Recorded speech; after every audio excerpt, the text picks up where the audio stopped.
Thank you, Chairman. And my questions are brief, some of the questions have been asked already. Just the new office, Minister, as you say, it's for fairness and transparency. I agree with you. You know, that's a good news story for people. Just in relation to the setup of the board, it says here, and what we have in front of me is that the board will be appointed by you as Minister. This is consists of a chairperson of 5 ordinary members. Is it you directly appoints the Minister or other? Can you tell us? Yeah, so, and listen, first of all, just to correct myself in a previous answer I gave, so it's the Chair plus 5. The 5 members of the board doesn't include the Chair, it's the Chair plus 5. So it would be similar to most of the state boards that we have in the country at the moment. It would be an open application process through the Public Appointment Service. Advertisements would go out, people would apply.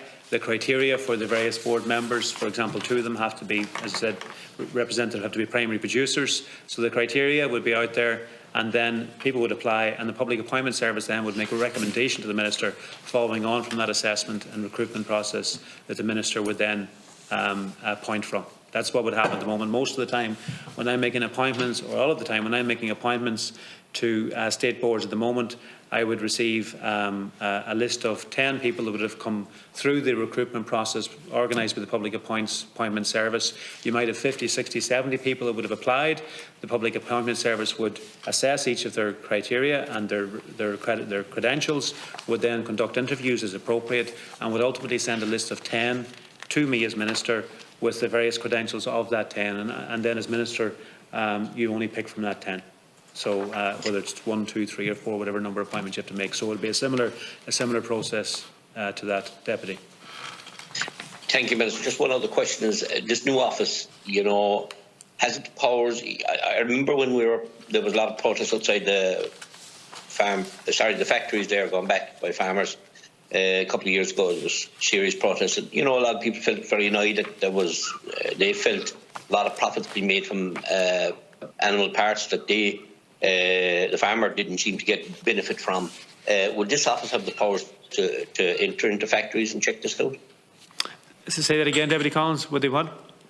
Sorry, will this office have the powers to go into the factory to investigate if this is a fact? Because, you know, there was a lot of rumour, as I said, outside the factory gate from farmers who had sold cattle and felt that there was animal parts being sold on, like, for a hell of a lot of bigger profit than what they were getting themselves. So, I mean, it's something that the farmers felt very grieved about at the time. And is it possible that this office has the powers to investigate this? Well, there will be a number of unfair trading practices specified, and the office will have the power and the capacity to do investigations and audits in relation to those.